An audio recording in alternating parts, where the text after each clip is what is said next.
Good morning students. पिछले class में हमने मल्टीपल पूरा पढ़ लिया था। अब नेक्स्ट है टॉपिक जो वो है फैक्टर्स। ठीक है, तो फैक्टर्स किसको कहते हैं? तो फैक्टर्स का डेफिनेशन है कि exact divisors of any number. किसी भी नंबर का जितना भी एग्जैक्ट डिवाइजर होता है सभी उसका क्या होता है? फैक्टर होता है। ठीक है, आइए समझते हैं इसको। Suppose we have a number 10। Okay, अब 10 का एग्जैक्ट डिवाइजर का मतलब हो गया जो पूरा 10 को डिवाइड देते हैं। ठीक है, तो 10 किस किस से डिवाइड हो जाएगा? कंप्लीटली।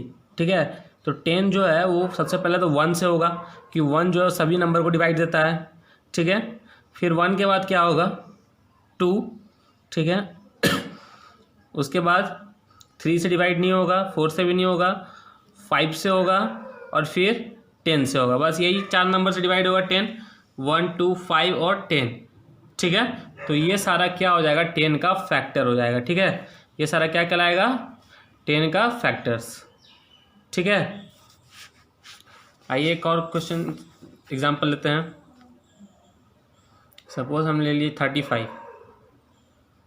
ठीक है, अभी इसको चेक करना है तो ये तो सबसे पहले 1 से डिवाइड होगा, 2 से नहीं होगा, 3 से भी नहीं होगा, 4 से भी नहीं, 5 से हो जाएगा,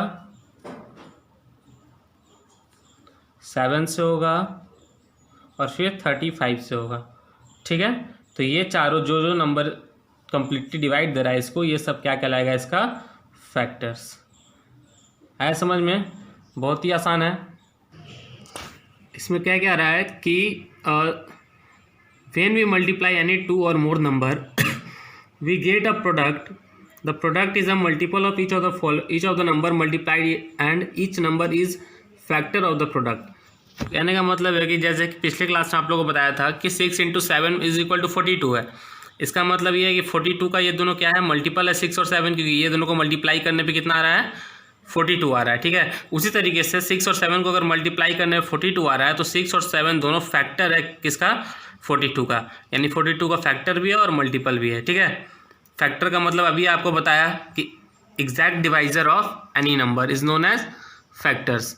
ठीक है, यानी कि किसी भी नंबर को जो नंबर कंप्लीटली डिवाइड दे रहा है वो सारा नंबर उसका क्या कहलाएगा? फैक्टर कहलाएगा। ठीक है, आते हैं एक्सरसाइज में। पहला है ट्रू फॉल्स। इसमें कह रहा है कि 40 is exactly divisible by 8। Exactly divisible का मतलब होता है कि अगर हम डिवाइड देते हैं नंबर को तो हमारा रिमाइंडर कितना बचना चाहिए? 0।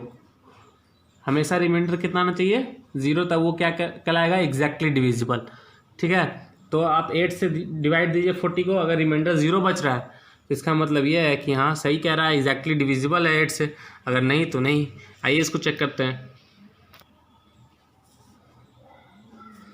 40 को 8 से डिवाइड दिया हम, तो 8 को डिवाइड देंगे, 8 से डिवाइड देंगे 40 को, तो 8 5 40 आया और रिमाइंडर कितना हो गया यहाँ पे? सब्ट्रैक्ट करने पे 0। इसका मतलब ये है कि एग्जैक्टली डिविजिबल है। ठीक है, ऐसा समझ में? इसी तरीके से सारा बन जाएगा ट्रू फॉल्स। आसान है। अब आते हैं क्वेश्चन नंबर 2 में।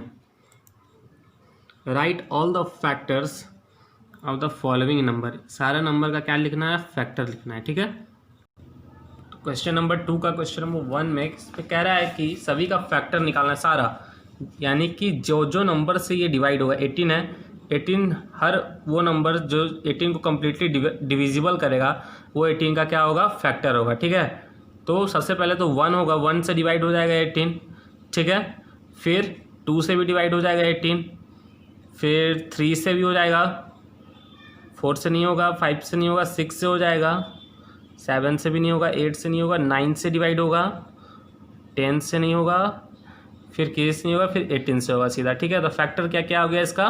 1, 2, 3, 6, 9, 18। यानी कि ये सारा नंबर जो है वो 18 को कम्प्लीटली डिविजिबल करता है, इसीलिए ये सारा क्या कहलाएगा? इसका फैक्टर कहलाएगा। ठीक है, अब आते हैं सेकेंड में। क्या है? 25। अब इसका भी चेक करना है कि कौन कौन सा नंबर जो है वो इसका फैक्टर होगा। तो सबसे पहले तो 1 होगा, क्योंकि 1 डिवाइड देता है हर एक नंबर को, तो 1। उसके बाद 2 नहीं होगा, 3 भी नहीं होगा, 4 भी नहीं होगा, फिर क्या होगा? 5। ठीक है, फिर 6, 7, 8, 9 10 कोई नहीं होगा, फिर सीधा कौन सा होगा 25 होगा। ठीक है, 1 5 और 25। ठीक है, ये तीनों से क्या हो गया फैक्टर हो गया। फिर नेक्स्ट क्वेश्चन 48। इसको चेक करना है कि कौन कौन सा नंबर से ये डिवाइड होगा। तो सबसे पहले तो किससे हो जाएगा, ये 1 से होगा, फिर 2 से, फिर 3 से, फिर 4 से भी हो जाएगा, 5 से नहीं होगा, 6 से होगा, 7 से नहीं होगा, 8 से होगा, 9 से भी नहीं होगा, 10 से भी नहीं, 11 से भी नहीं होगा, 12 से होगा, 13 से नहीं, 14 से भी नहीं, 15 से भी नहीं, 16 से होगा ये डिविजिबल, 16 3 48, फिर 17 से नहीं, 18 से नहीं, 19 20 21 नहीं, 22 से भी नहीं, 23 से भी नहीं, फिर 24 से होगा। ठीक है, और फिर 48, क्योंकि इसका हाफ आ गया कितना 24, तो उसके बाद सीधा वो खुद अपने नंबर से होगा यानी 48। ठीक है, तो ये सारा इसका क्या हो गया फैक्टर। ठीक है, 1 2 3 4 6 8 12 16 24 48। ठीक है, नेक्स्ट है 81।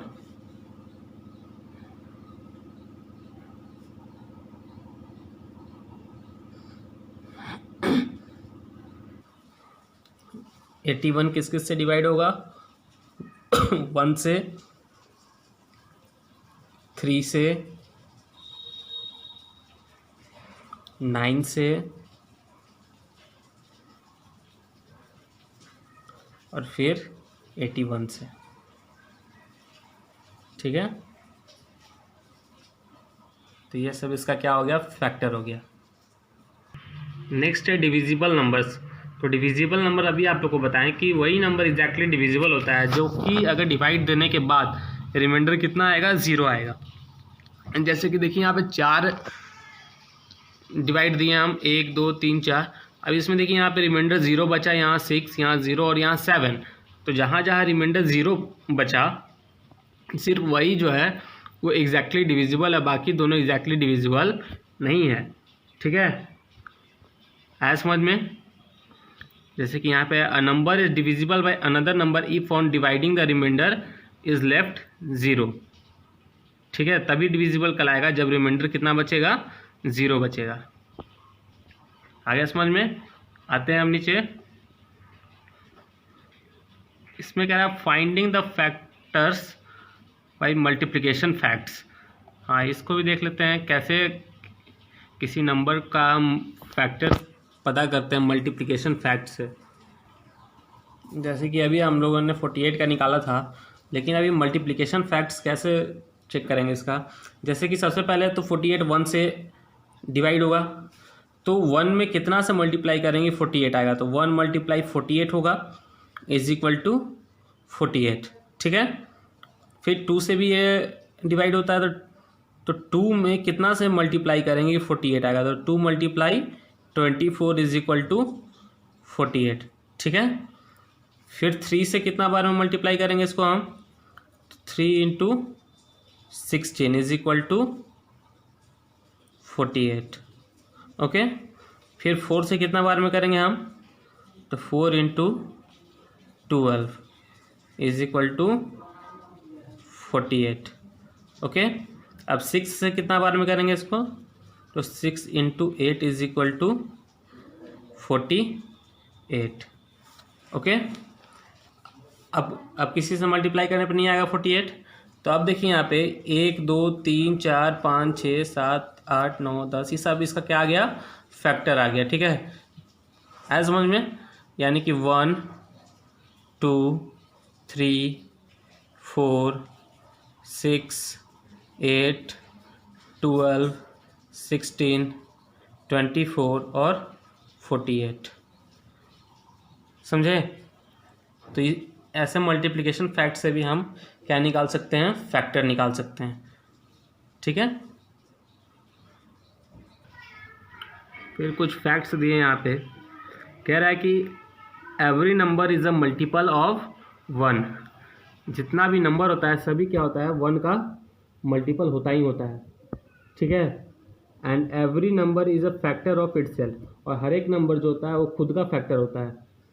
सपोज कि 48 है तो 48 खुद का फैक्टर होगा, 48 जो है वो 48 से डिवाइड होगा। 6 है, 6 जो है वो 6 से डिवाइड होगा, इसका मतलब 6 जो है वो खुद का फैक्टर है, ठीक है। आते हैं अब एक्सरसाइज में 5.4। इसमें कह रहा है 5.4 का क्वेश्चन नंबर 1 है। इसमें कह रहा है is the first number divisible by second number. आपको चेक करना है कि जो फर्स्ट नंबर है वो क्या दूसरे नंबर से डिविजिबल है या नहीं। तो डिविजिबल कब होगा, जब रिमाइंडर 0 बचेगा, ठीक है। तो डिवाइड देंगे, अगर रिमाइंडर 0 बच रहा है तो इसका मतलब ये है कि वो डिविजिबल है। फॉर एग्जांपल देखिए कैसे, तो दूसरे नंबर से पहले को डिवाइड देना है, ठीक है। तो 56 को डिवाइड देंगे कितना से, हम 8 से, ठीक है। तो 8 7 जा 56, रिमाइंडर कितना बच गया 0। तो यहाँ पे क्या लिखोगे कि ये डिविजिबल है, ठीक है। यहाँ पे yes it is divisible, okay. इस तरीके से जो डिविजिबल नहीं होगा, जैसे कि एक और एग्जांपल ले लेते हैं, 41 और 6 है, ठीक है।